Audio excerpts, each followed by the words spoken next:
no solamente es favor inmerecido, es contramerecido. La Biblia dice: la paga del pecado es la muerte. Y lo que merecemos por nuestro pecado es la muerte.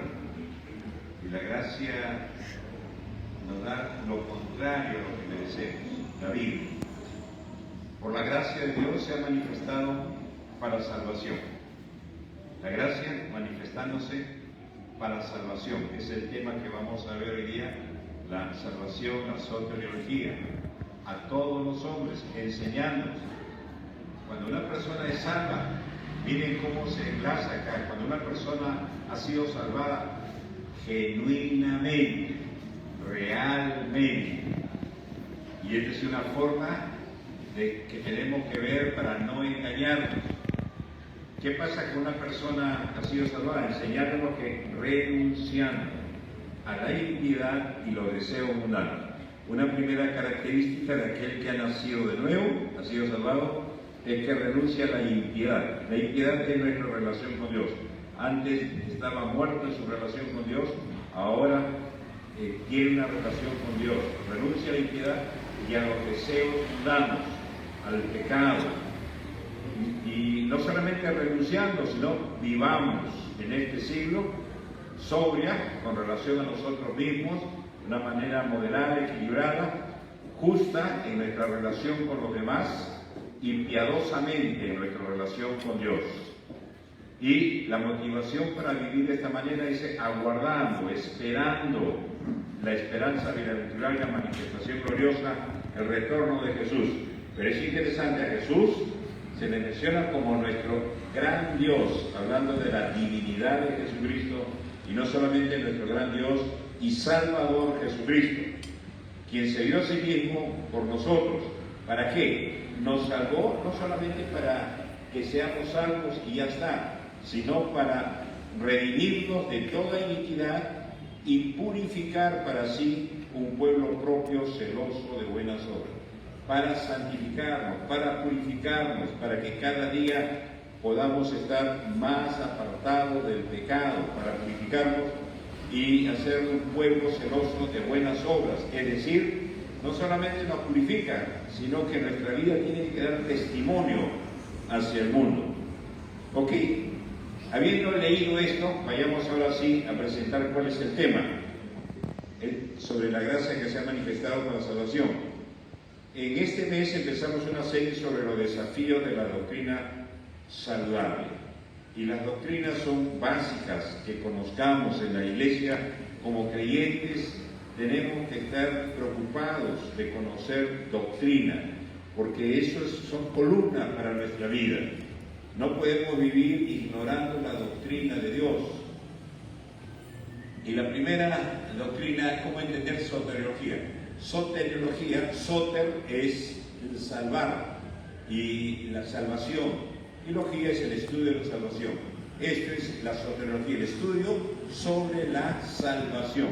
Ya que la gracia de Dios, dice, se manifestó para salvación, pues vamos a ver lo que es la salvación. En la siguiente, esta figura ilustra lo que es la salvación. El hombre separado de Dios, hay un abismo, y el único camino para esa salvación es Jesucristo, quien vino a morir en la cruz. Y esto vamos a desglosar qué es la doctrina de la salvación. Ok, el primer punto que vamos a ver en cuanto a la doctrina de la salvación, ¿de qué nos salva? ¿Cuál es la condición del ser humano? ¿En qué condición está toda persona que nace en este mundo? Y esto es bueno saberlo, porque si no lo entendemos, si no entendemos esta base, vamos a ignorar, nos va a importar poco la salvación, lo que hizo Jesús, lo que demanda Dios de nosotros. Si no entendemos, este es el gran problema de la gente, no entiende la condición en que se encuentra. Imagínese usted, si estuviera en una situación que el mar empieza a salirse, si usted ignora eso, va a seguir haciendo sus cosas. Pero si alguien le dice el mar empezaba a salirse, ¿qué es lo que hace? empieza a buscar un lugar seguro, ¿verdad? Un lugar alto. Como la gente no sabe cuál es su condición, gracias, no toma en cuenta lo que el Señor ha hecho y lo que el Señor demanda. ¿Cuál es la condición del ser humano? Vayamos al siguiente texto. En Génesis. Y mandó Jehová Dios al hombre, diciendo: de todo árbol del huerto podrás comer, mas del árbol de la ciencia del bien y del mal no comerás, porque el día que de él comieres, ciertamente morirás. ¿Qué es lo que le está diciendo el Señor? Ahí están todos los árboles, pueden comer de todos, menos de uno. Menos de uno. Y ahí iba a estar a prueba la obediencia del hombre. El Señor le dice bien claro: el día que de él comieres, ciertamente morirás. Si usted fuera Adán, ¿habría entendido eso? ¿Es el sí o no? ¿Verdad? Y le pregunté por qué comió Adán. Era clarísimo, no se necesitaba ser teólogo, no se necesitaba tener estudios para entender lo que Dios le dijo a Adán: el día que comas, ese día mueres. Y Dios no estaba jugando. No es como la mamá y el papá que a veces le dicen al niño: mira, si haces te va a caer, te va a caer. Le repite 50 veces y nunca le cae. Cuando Dios habla, hermanos, Dios no bromea. Dios habla en serio. Y cuando usted escucha la palabra de Dios, escúchela con seriedad, porque Dios no juega. El día que de él comieres, ciertamente morirás. ¿De qué muerte está hablando? El siguiente clip: muerte física.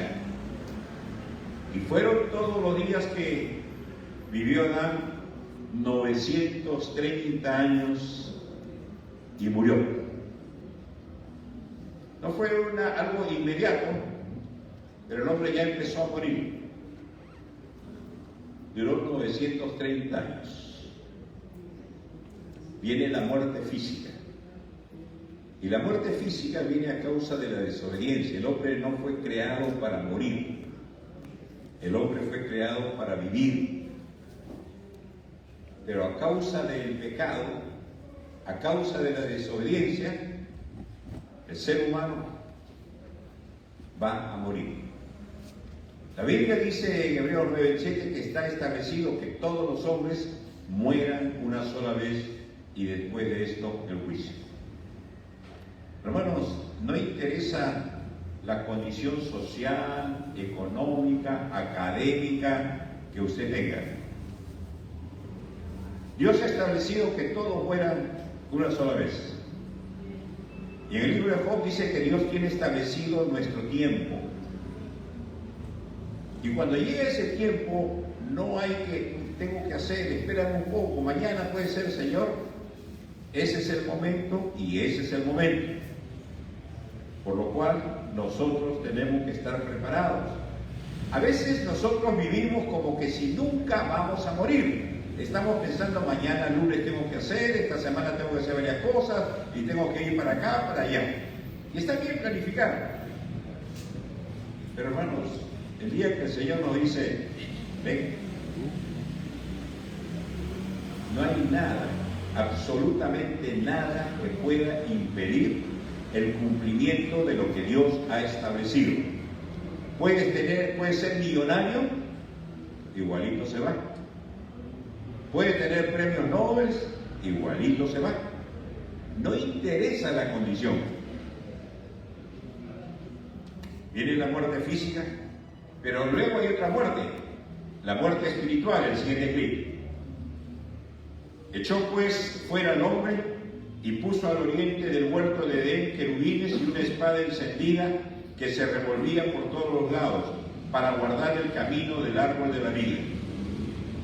Dios echó a Adán y Eva de su presencia, del huerto del Edén, y puso querubines ángeles para que no pudiera entrar otra vez a la presencia del Señor. El hombre está separado de Dios.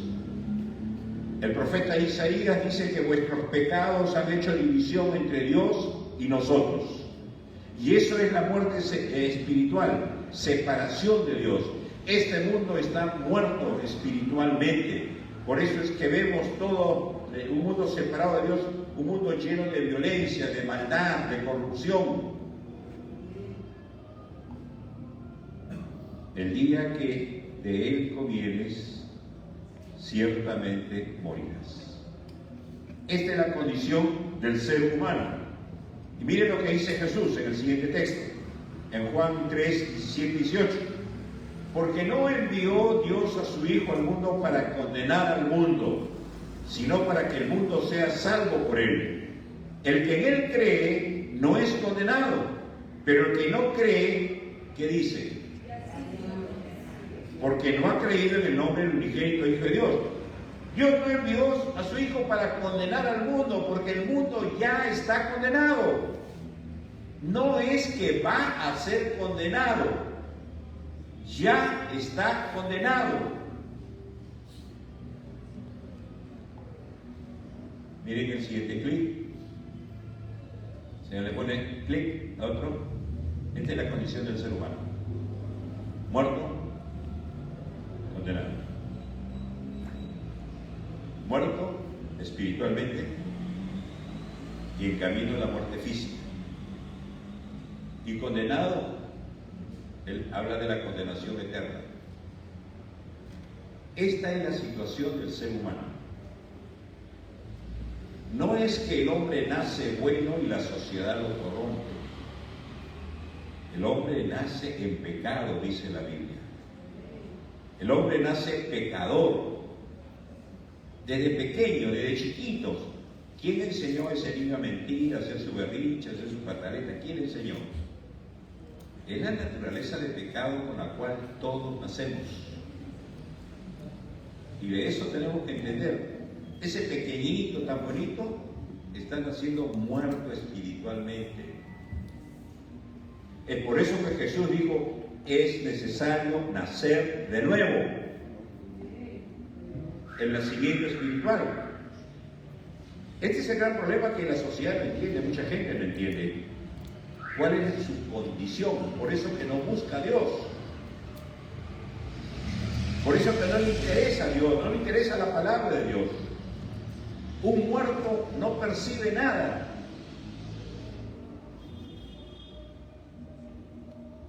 Cuando Pablo escribe a los Efesios dice, y Él os dio vida a vosotros cuando estaban muertos en vuestros delitos y pecados, hablando de esa muerte espiritual. ¿Entiende, mi querido hermano, la condición del ser humano? Si entendiéramos bien, habría la carga en nuestro corazón para hablarles a aquellos que aún no conocen la verdad de Dios, que aún no conocen a Jesús, que dijo, yo soy el camino, la verdad y la vida. Si fuéramos conscientes realmente, si entendemos realmente que esta es la condición del ser humano, de nuestro amigo, de nuestro vecino, de nuestro familiar, tal vez nuestra actitud sería otra. Así están, hermanos, nuestros vecinos, nuestros amigos que no conocen al Señor. No van a ser condenados, ya están condenados. Ya están condenados. Y aquí lo único que puede salvarnos es la gracia de Dios. Así como ven los indultos presidenciales, ¿no? Por gracia salvan a un preso que ya está condenado. Ya no es que va a ser condenado, ya está condenado. Ya está con sentencia de condenación. Solamente la gracia de Dios puede salvar a esta persona. ¿Ok? Entonces, ¿cuál es la condición del ser humano para que podamos entender la doctrina de la salvación? Muerto, condenado. recuerde, no es que va a ser condenado, ya ha sido condenado, dijo Jesús. ¿Cuál es el plan de Dios? La doctrina de la salvación está inmersa, está referida a varias doctrinas, que siente la doctrina de la gracia, que sabemos que Dios manifiesta su gracia al pecador, la elección. Él es el que nos elige. Recuerden que Jesús dijo, yo os elegí a vosotros, no ustedes a mí. Todo es hecho por Dios. El llamado, Dios nos llama, la vocación de la cual habla Pablo, el arrepentimiento y la fe a la cual nos llama el Señor. Y el producto es la conversión. Las personas son convertidas, cambian su vida, la orientación de su vida, la dirección de su vida cambia. Y esto hace que estemos unidos a Cristo. Es lo que Pablo repite una y otra vez en sus epístolas, la palabra en Cristo. Estamos en Cristo. Y somos justificados por la fe. No somos hechos justos, somos declarados justos. La regeneración, la adopción, la santificación. Mientras la justificación nos declara justos, la santificación es el proceso para llevarnos a ser esos justos que Dios quiere que seamos. La seguridad de la salvación y termina con la glorificación. Hay una serie de doctrinas que todavía faltan aquí, que realmente habría que pasarse más de 1 año, 2 años para estudiar todas las doctrinas, para entender cuál es el plan de Dios. Esta misma doctrina de la soteriología de la salvación en los seminarios es un curso de 3 meses, que difícilmente vamos a poder resumirlo en un culto de adoración. Un culto de 3 meses que tuvimos, bien difícil condensarlo. Muy bien, ¿cuál es el plan de Dios? Romanos 5:18. Así que como por la transgresión de uno vino la condenación de todos los hombres, de la misma manera por la justicia de uno vino a todos los hombres la justificación de vida. La transgresión de uno, de Adán, vino la condenación de todos. Aquí no hay de que yo no estaba en el huerto de Edén. ¿Yo qué culpa tengo de que Adán haya cometido el pecado? Es la pregunta que muchos se hacen. Si yo no estuve en el huerto de Adán, yo no decidí por Adán. Pero el Señor dice, por la transgresión de uno vino la condenación de todos los hombres. De la misma manera, por la justicia de uno, de Jesús, vino a todos los hombres la justificación de vida. Muy bien, si no estabas en el Edén, tampoco estabas en la cruz. Ahí tenemos justificación por todos. Un acto de un hombre. Un hombre pecó y toda la humanidad fue infectada con ese pecado. Pero un hombre murió por este pecador y todos tienen la posibilidad de ser salvos. En Romanos 5:19 amplió un poco más, porque así como por la desobediencia de un hombre los muchos fueron constituidos pecadores, así también por la obediencia de uno los muchos serán constituidos justos. ¿Okay? Por el acto de una persona, el resto fue condenado. Pero por el sacrificio de Jesús, todos tienen la posibilidad de ser salvados. Amén. Amén. Miren la bendición. Todos nacemos muertos espiritualmente, condenados, pero la gracia de Dios se ha manifestado para salvación, lo que leíamos en el primer texto, por medio de Jesucristo. Entonces, el plan de Dios, así como por uno todos fueron muertos, por uno todos pueden tener vida. ¿Y eso qué está diciendo? Que ninguno de nosotros puede lograrlo por sí mismo. Ninguno de nosotros puede lograrlo por sí mismo. Ok, ahora, ¿cómo se logra la salvación? Es la siguiente pregunta. Vayamos al siguiente texto. Hebreos 2, 17, 18. Dice, por lo cual, hablando de Jesús, debía ser en todo semejante a sus hermanos, para venir a ser misericordioso y fiel sumo sacerdote en lo que a Dios se refiere, para expiar los pecados del pueblo, pues en cuanto él mismo padeció siendo tentado, es poderoso para socorrer a los que son tentados. Y en el capítulo 4 del mismo Hebreo dice, porque no tenemos un sumo sacerdote que no pueda compadecerse de nuestras debilidades, sino uno que fue tentado en todo según nuestra semejanza, pero sin pecado. Es decir, si alguien podría salvarnos, si un hombre murió y trajo la condenación para todos, un hombre tendría que dar su vida para salvar a todos. Pero un hombre sin pecado. Y la Biblia dice que todos nacemos en pecado. Tenía que ser un hombre sin pecado. Y es por eso la doctrina del nacimiento virginal. Jesús nació de la Virgen María. 730 años Isaías profetiza, y la Virgen concebirá y dará a luz un niño. Donde no hay acción del hombre. Ningún hombre actúa en el nacimiento de Jesús. Es el Espíritu Santo que engendra en el vientre de María. Es por eso que Jesús es llamado Hijo de Dios. No hay intervención humana. Y esto es importante. La doctrina del nacimiento virginal, sin la intervención de ningún ser humano.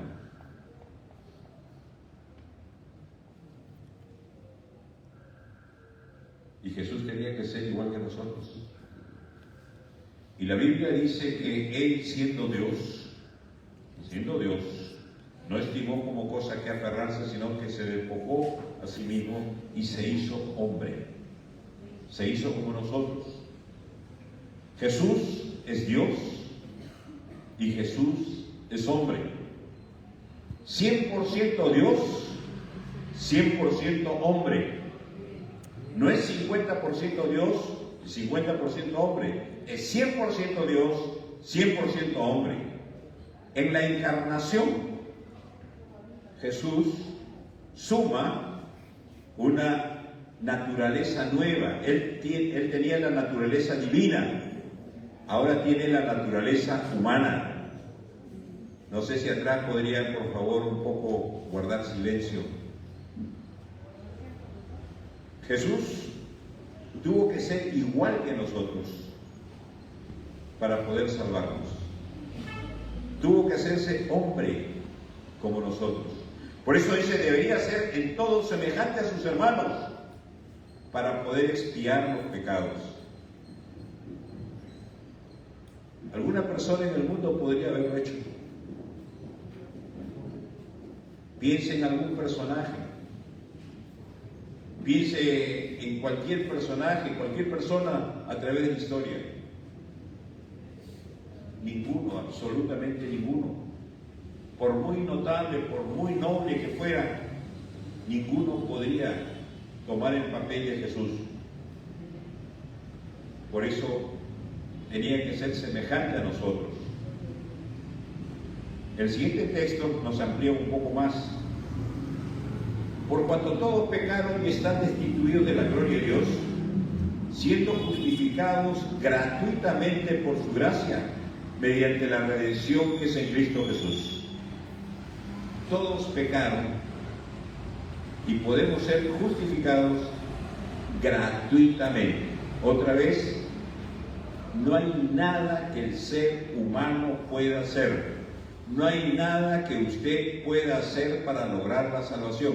Absolutamente nada, nada. Por eso es gratuita.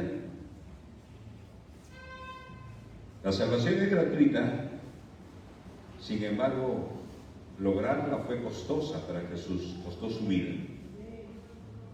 Es gratuita para nosotros, pero fue costosa toda su vida. Por eso no podemos menospreciar la salvación. No podemos considerarla en poco, si bien es gratuita para nosotros, pero fue costosa para Jesús. ¿Cómo se sentiría usted si tiene algo muy valioso, que ha trabajado mucho para conseguirlo, y se lo regala a una persona que estima? Y la persona que estima agarra ese objeto que usted le regala y lo tira por ahí, y sigue yendo. ¿Cómo se sentiría usted? La salvación nuestra costó la vida de Jesús y nos fue dada gratuitamente, sin costo alguno para nosotros. El siguiente texto, 1 Pedro, dice: porque también Cristo padeció una sola vez por los pecados, el justo por los injustos, para llevarnos a Dios, siendo la verdad muerto en la carne, pero vivificado en el Espíritu. Al que no conoció pecado, por nosotros lo hizo pecado, para que nosotros fuésemos hechos justicia de Dios delante de Él. ¿Cómo se logra la salvación? Uno pecó, todos pecaron.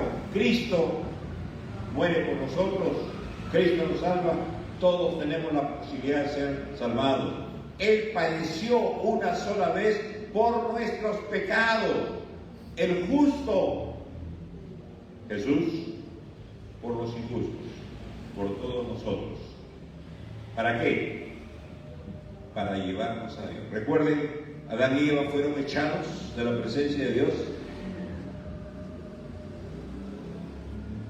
Dios quiere traernos hacia Él otra vez, y lo hace a través de Jesucristo. El justo por los injustos, el santo por los pecadores. Al que no conoció pecado, por nosotros lo hizo pecado.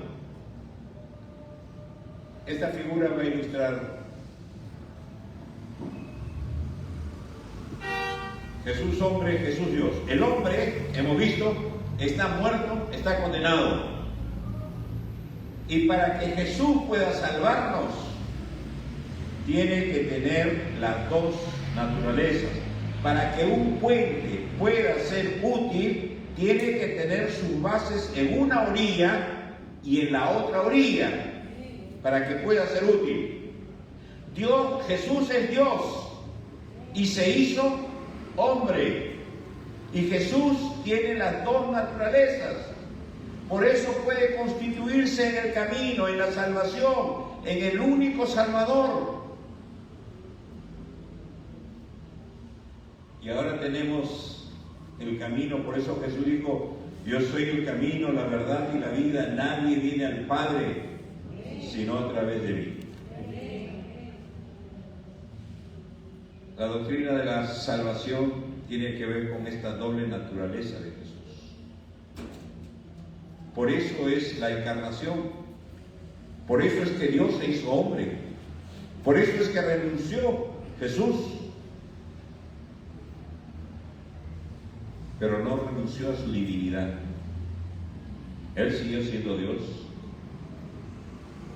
y se hizo hombre para que pudiera ser el puente. Por eso el escritor a los Hebreos dice que Jesús es nuestro sumo pontífice. La palabra pontífice tiene que ver con puente. Por eso Jesús es el único sumo pontífice. Es el único puente que puede conducirnos a Dios, porque tiene la naturaleza divina y la naturaleza humana. Amén. Hermanos, esto es sencillo, claro, pero fundamental. Tener la doble naturaleza. Si el puente no tiene sus bases en ambas orillas, no sirve.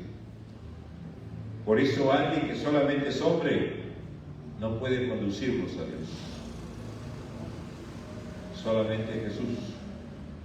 Por eso el apóstol Pedro dijo en Hechos: no hay otro nombre en el cual podemos ser salvos, sino en el nombre de Jesús. ¿Ok? Hay otro punto en cuanto a la salvación. La salvación viene de Dios.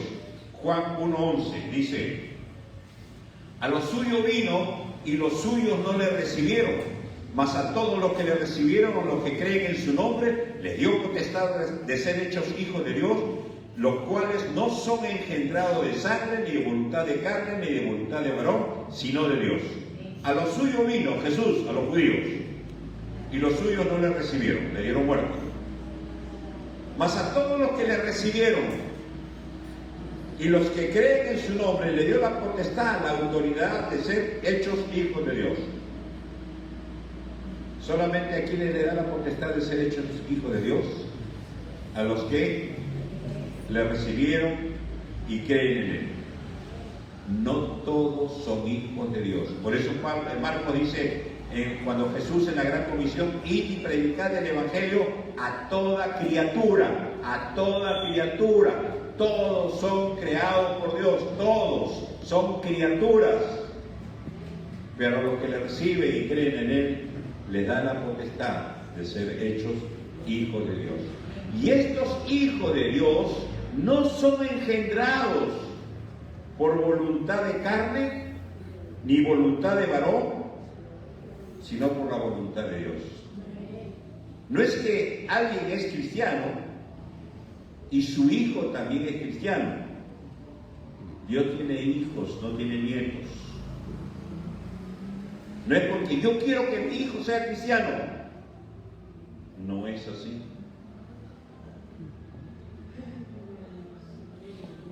Es por voluntad de Dios.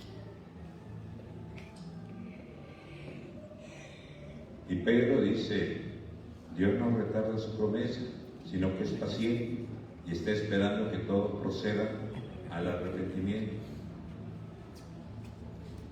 Ahí está la posibilidad para todos. Pero no es algo que el hombre desee por sí mismo. No es algo que el hombre quiera por sí mismo. No puede, el hombre está muerto. Por eso es que este mundo está tan duro, tan podrido, tan corrupto. El hombre no quiere saber nada de Dios. Dice 2 Corintios 5 y 7 en el siguiente texto: de modo que si alguno está en Cristo, nueva criatura es. Las cosas viejas pasaron, aquí todos son hechas nuevas. Y todo esto, la nueva creación, la nueva criatura, proviene de Dios, que nos reconcilió consigo mismo por Cristo y nos dio el ministerio de la reconciliación. De modo que si alguno está en Cristo, es nueva criatura, nueva creación. Miren cómo todo encaja. Es una nueva creación. Por eso Jesús dijo: nacer de nuevo. Es necesario nacer de nuevo. La primera creación en Adán y Eva está muerta, está condenada. Y para eso vino Jesús. Solamente en Cristo una persona puede ser una nueva creación, una nueva criatura. Y esto proviene de Dios. Otra vez, Dios es el autor de salvación. El hombre no ha hecho ni puede hacer nada para salvarse. Por eso Pablo decía: para que no se jacte. Ninguna persona puede jactarse delante de Dios de creerse mejor que los demás, de creerse más justo que los demás, de creerse más santo que los demás. Solamente Dios puede lograr nuestra salvación. Todo proviene de Dios, no del ser humano. El siguiente texto: entonces Zaqueo, puesto en pie, en Lucas 19:8, Zaqueo, puesto en pie, dijo al Señor Jesús: he aquí, Señor, la mitad de mis bienes doy a los pobres, y si en algo he defraudado a alguno, se lo devuelvo cuadriplicado. Jesús le dijo: hoy ha venido la salvación a esta casa, por cuanto él también es hijo de Abraham, porque el Hijo del Hombre vino a buscar y a salvar lo que se había perdido. Jesús vino a buscar y a salvar lo que se había perdido. Este hombre, Zaqueo, un publicano, que extorsionaba a los judíos, cobraba los impuestos para darle al imperio romano. Este hombre los publicanos se hacían ricos, extorsionando a la gente. Y aquí vemos a un hombre que tiene la salvación. Y la salvación, como vamos a ver más adelante, tiene evidencias. Y una de las evidencias de la conversión es la restauración. Este hombre había defraudado, había extorsionado, y ahora está dispuesto a devolver cuadriplicado. Hermanos, una de las evidencias de la conversión se va a ver en nuestra vida. Una de ellas es la restauración. Es decir, si alguien hice daño, si alguien robé, si alguien me prestó, y ahora que soy creyente, devuelvo lo que me prestaron. Pago, devuelvo lo que me prestaron. Eso es una evidencia. Este hombre dijo: si alguien es defraudado, le devuelvo cuadriplicado. Jesús dijo: hoy ha venido la salvación a esta casa. Y no porque el hombre está devolviendo la plata. Esa es la consecuencia de que ha sido salvado. Esa es la evidencia de que ha sido salvado. Porque Jesús dijo que Él había venido a buscar y a salvar lo que se había perdido. Él toma la iniciativa. Jesús siendo Dios, se hizo hombre y vino a buscarnos. No es que nosotros buscamos a Dios, no es que nosotros encontramos a Dios. Él nos encontró. A veces alguna persona: yo encontré a Dios, como si Dios estuviera perdido. Y Él está tan perdido, el hombre, que ni cuenta se da que está perdido. Jesús vino a buscarnos, vino a salvarnos, porque estábamos perdidos. Entonces la salvación viene de Dios. Y terminamos con este texto, en Lucas 19, hablando de Jesús, quien nos salvó y llamó con llamamiento santo, no conforme a nuestras obras, sino según el propósito suyo y la gracia que nos fue dada en Cristo Jesús antes de los tiempos de los siglos. Nos salvó no conforme a nuestras obras. Es decir, otra vez, no es que seamos buena gente, no es que hagamos cosas buenas, por eso Dios nos ha mirado. No conforme a nuestras obras, porque si fuera conforme a nuestras obras, seguimos en la condenación. Sino según el propósito suyo y la gracia. Otra vez la gracia. Vez tras vez la Biblia nos habla que toda la salvación proviene de Dios. No hay lugar para la jactancia humana. No hay lugar para el orgullo humano. No hay lugar para querer siquiera aportar algo para la salvación. No podemos aportar absolutamente nada, porque estamos muertos, estamos condenados. No hay absolutamente nada que podamos hacer. ¿Ok? Si toda la salvación viene de Dios y no hay nada que podemos hacer, entonces, ¿cómo recibimos la salvación? Es la siguiente pregunta. ¿Cómo se recibe la salvación? Pues veamos qué nos dice la Biblia.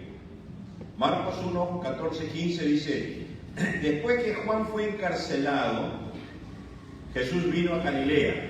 Juan el Bautista, ¿no es cierto? Jesús vino a Galilea predicando el evangelio del reino de Dios, diciendo: el tiempo se ha cumplido y el reino de Dios se ha acercado. Jesús empieza a predicar después de que muere Juan el Bautista. Y miren cuál es su primer mensaje. ¿Cuáles son las primeras palabras que salen de los labios de Jesús? Arrepentíos y creed en el evangelio. Arrepentíos y creed en el evangelio. Dos cosas, el clic. Arrepentimiento y fe. Esto es lo que Jesús dice. Este es su primer mensaje. Arrepentíos y creed el evangelio. Porque si no nos arrepentimos, si no abandonamos el pecado, aún continuamos en pecado y no vamos a poder tener relación con Dios. Arrepentíos y creed el evangelio. Hermanos, el ser humano necesita conocer, y es responsabilidad nuestra, necesita conocer la necesidad de arrepentirse. Porque cuando no lo hace, esto explica por qué muchos llevan doble vida en las iglesias. Una forma de vida acá y otra forma de vida afuera. Simplemente porque no se han arrepentido de sus pecados. Son las primeras palabras de Jesús. Lucas dice que él dijo que en su nombre se predicase arrepentimiento y perdón de pecados. Pablo dijo en Atenas: Dios ha ordenado a todos los hombres que se arrepientan. Pedro dice en su segunda carta: Dios es paciente esperando que todos procedan al arrepentimiento. Miren la importancia de esta palabra y por qué se repite tanto en la Biblia. Somos responsables de dar a conocer este mensaje a la gente, hermanos. Arrepentidos y convertidos. Arrepentimiento y fe. ¿Ok? ¿Cómo se recibe la salvación? Vayamos al siguiente texto, Efesios 2. Porque por gracia sois salvos por medio de la fe. Y esto no de vosotros, pues es don de Dios, no por obras, para que nadie se gloríe, porque somos hechura suya, creados en Cristo Jesús para buenas obras, las cuales Dios preparó de antemano para que anduviésemos en ellas. Fe, obra, dos palabras que generan conflicto continuo en mucha gente. Veamos lo que nos dice la Biblia. Por gracia. La gracia es el favor inmerecido de Dios hacia nosotros. No es algo que merezcamos. Por gracia, dice, somos salvos. La salvación es por gracia. Otra vez, esta palabra anula todo esfuerzo humano, todo mérito humano, toda obra humana. Y esto tenemos que entenderlo bien, hermanos, para que podamos valorar, porque nunca por nosotros mismos podríamos conseguir esa salvación. Por gracia sois salvos por medio de la fe. El medio es la fe. Pero la razón por la cual somos salvos es por la gracia de Dios. El medio que Dios utiliza es la fe. Y esto no es de vosotros, tampoco dice. Es un don de Dios. Es un regalo de Dios. Ni aún en eso tenemos mérito. Es un don de Dios. No por obras, otra vez, para que nadie se gloríe. Dios lo dice bien claro. para que nadie se crea mejor que el otro, para que nadie se crea superior al otro. El apóstol Pablo dice, ¿qué tienes tú que no hayas recibido? ¿Y por qué te jactas? ¿Por qué sacas pecho? ¿Por qué te crees mejor que otros?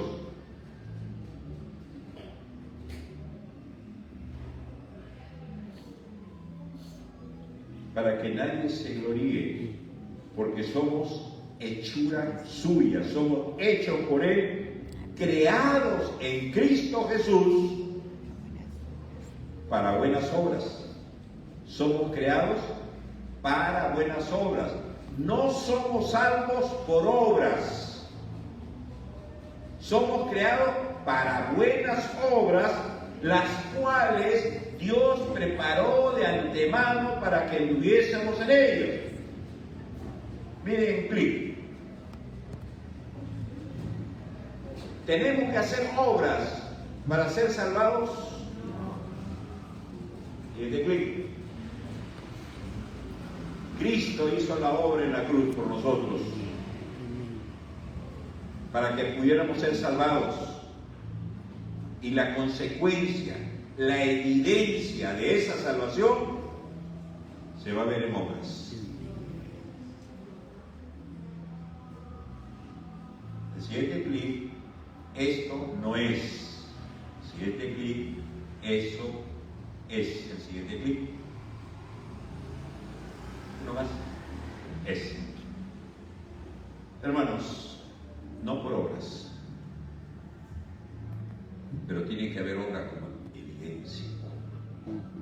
No podemos decir he creído en Dios, tengo fe en Dios y sigo viviendo como a mí me da la gana. Si no hay, por eso Jesús habló del arrepentimiento, abandona el pecado y empieza una nueva vida.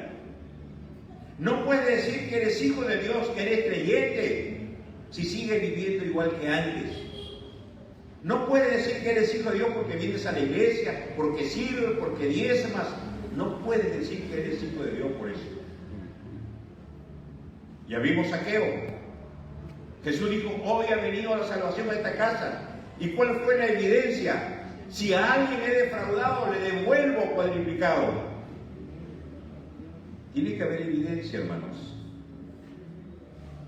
Y eso enseña la Biblia. No somos salvos por obras, pero tienen que verse obras como evidencia de esa salvación. Y Santiago nos lo va a poner más clarito todavía. Miren, Santiago capítulo 2. Así también la fe, si no tiene obras, ¿qué dice? Está muerta en sí misma. Si esta fe que decimos tener en el Señor no tiene obras en nuestra vida, está muerta en sí misma. Pero alguno dirá, tú tienes fe, tú eres creyente, tú tienes fe, yo tengo obras, dice el otro.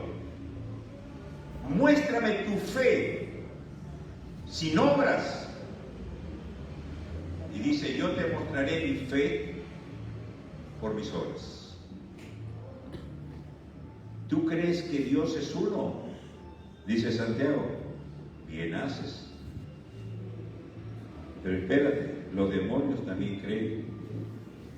Y creen más que tú, porque ellos han estado en la misma presencia de Dios. Y no solamente creen, dice, tiemblan. Tiemblan. Hermanos, los demonios saben quién es Dios, saben que ya están condenados, saben que para ellos no hay salvación. Ellos tiemblan, mas quiere saber, hombre vano, que la fe sin obras es muerta. ¿Qué cosa quiere decir eso, hermanos? La fe genuina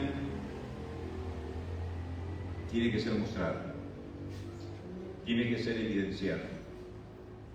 No es cuestión de palabras nada más. Porque si no hay evidencia de vida, seguimos muertos, hermanos. Y es bien clara la Biblia. Por eso Pablo dice, examinémonos a nosotros mismos si es que permanecemos en la fe, si es que estamos aprobados. Y esa evidencia, hermano, debe verse en todo lugar, no solamente aquí, en un local llamado iglesia, llamado templo, llamado santuario, como querramos llamarlo. La fe, si no tiene obras, hermanos, por más que tengamos nuestro certificado de bautismo, nuestro certificado de la iglesia, eso no certifica nada, hermanos. Fe sin obras es muerta. Lucas 3, miren lo que dice Lucas 3. Haced pues frutos dignos de arrepentimiento, y no comencéis a decir dentro de vosotros mismos, tenemos a Abraham por padre, porque os digo que pueden levantar hijos a Abraham aún de estas piedras, y ya también el hacha está puesta a la raíz de los árboles. Por tanto, todo árbol que no da buen fruto, ¿qué hace? Y por eso Jesús dijo, por sus frutos los conoceréis, no por sus palabras, por sus frutos. Haced pues frutos dignos de arrepentimiento. ¿Qué está diciendo? Muestre que se han arrepentido del pecado. Muestre que están abandonando el pecado. Eso es lo que está diciendo.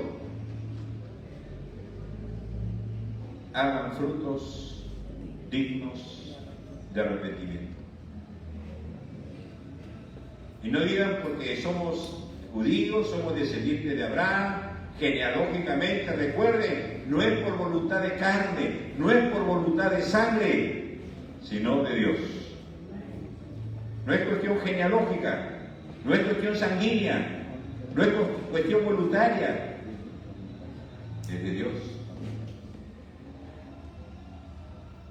Cuando una persona ha creído y se ha arrepentido de sus pecados, sabe que Dios lo ha salvado. Y se va a dar cuenta porque es una nueva creación. Las cosas viejas pasan, va abandonando el pecado, su vida va siendo transformada, va siendo santificada, va siendo purificada y va mostrando, va evidenciando la obra de Cristo en su corazón. Y entonces vamos a tener seguridad de salvación.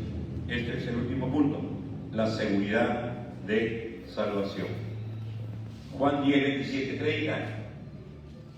Mis ovejas oyen mi voz y yo las conozco y me siguen, y yo les doy vida eterna y no perecerán jamás, no morirán jamás, ni nadie las arrebatará de mi mano.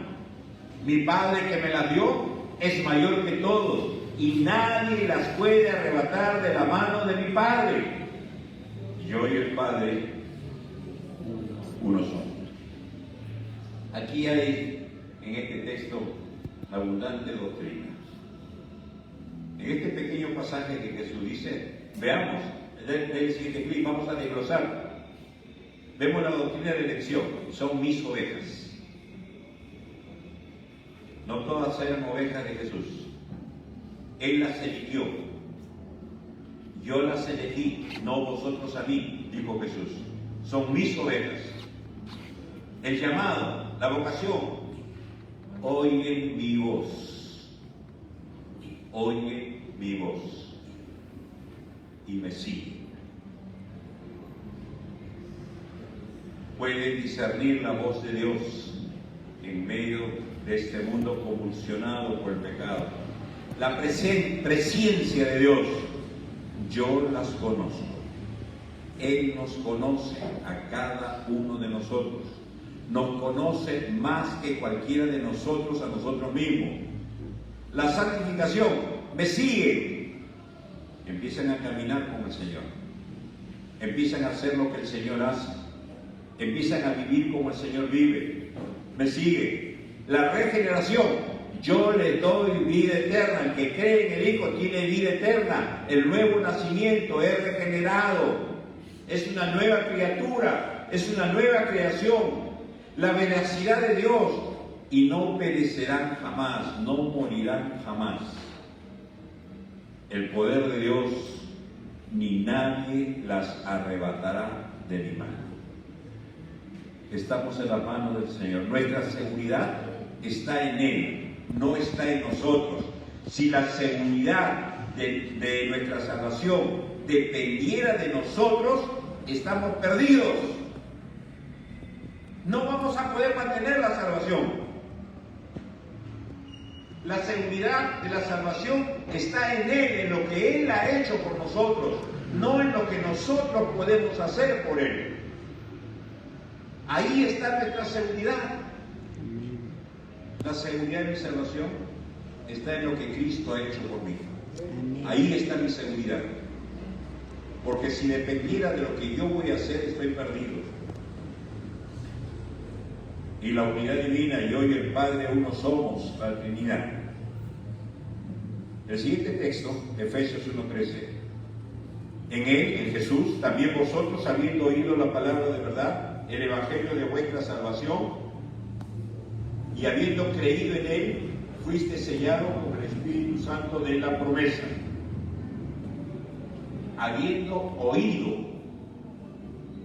el evangelio de vuestra salvación, y habiendo creído, oído y creído, fuimos sellados. El sello denota seguridad, pertenencia.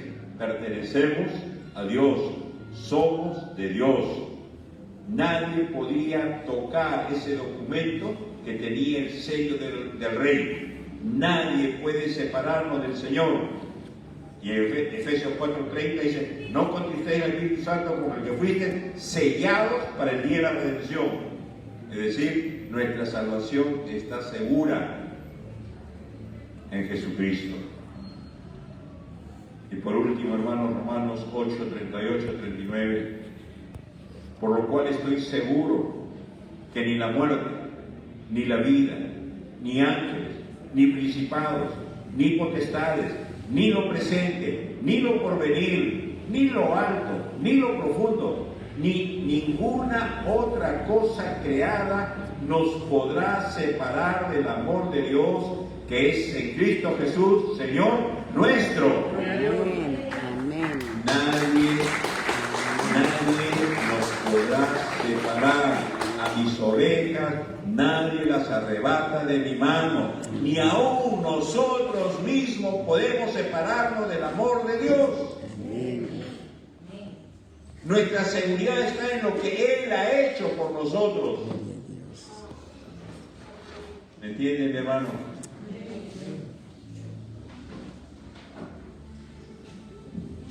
Termino el resumen, esto es lo que hemos visto. Recuerden la condición del hombre: muerte y condenado. El plan de Dios: uno pecó, todos murieron, uno muere por nosotros y tenemos la posibilidad de ser salvados. ¿Cómo se logra la salvación? El justo por los injustos. Dios se hace hombre, tuvo que hacerse semejante a nosotros, pero sin pecado. La salvación viene de Dios. Él vino, nos buscó y nos salvó. De Él todo, absolutamente 100%, todo proviene de Dios. ¿Y cómo se recibe la salvación? Por medio de la fe. La seguridad de salvación está en lo que Dios hizo por nosotros. Queridos hermanos, arrepentíos y creed en el Evangelio. Este es el mensaje para la salvación. Todo lo ha hecho el Señor. Todo. Para que nadie se jacte. El Señor nos llama a arrepentirnos, a creer. ¿Tú crees que Dios es uno? Y nace, dice la Biblia.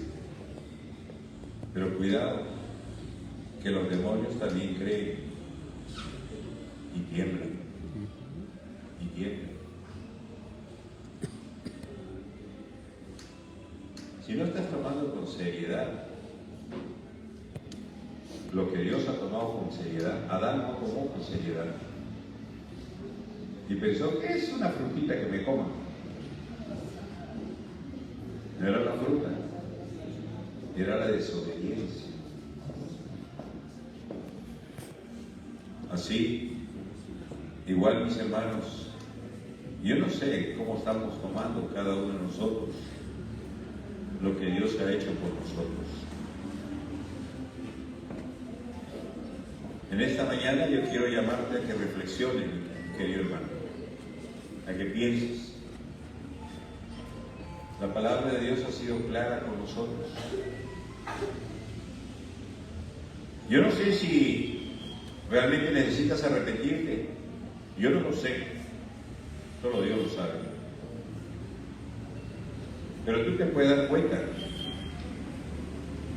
cómo está tu vida. Te está llevando una doble vida, luz roja de peligro. Es probable que no hayas nacido de nuevo.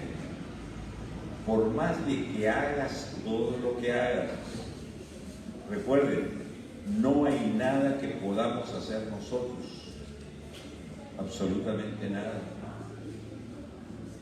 Y yo te repito, simplemente te repito lo que Jesús dijo: arrepentíos y creed en el Evangelio. Si alguno cree que necesita esto, necesita hacer esto, póngase en pie y yo quisiera orar por usted.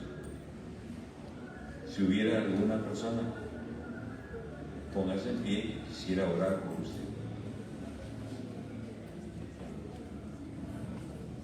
El Señor dijo: arrepentidos y creed. Solamente si usted cree que necesita hacer eso, hermano. Vamos a orar. Padre, te damos gracias, Señor, en esta mañana por tu palabra. Gracias por la obra de salvación que Cristo logró por nosotros. Gracias porque Él vino a buscarnos y a salvarnos, Señor. Y Padre, tú has venido a darnos vida. Vida eterna, vida en abundancia, Señor. Padre, tú nos has dicho, nos has mostrado que estamos muertos espiritualmente, estamos condenados, Señor. No es que vamos a ser condenados, sino que ya estamos condenados. Pero gracias damos por Jesucristo, quien murió para que tuviéramos vida, Señor. El justo por los injustos, el santo por los pecadores. Y Señor, aquí, repitiendo tu palabra, repitiendo tu llamado, arrepentidos y creer el Evangelio. Señor, toma la vida de cada uno de aquellos que se presentan ante ti. Bendícelos, oh Dios. Bendice sus vidas, por favor. Anímalos, fortalécelos. Señor, dales entendimiento de lo que tú has hecho por ellos, Señor. Y que en sus vidas, Señor, pueda verse la evidencia de la obra tuya en sus corazones. En el nombre de Jesús. Amén.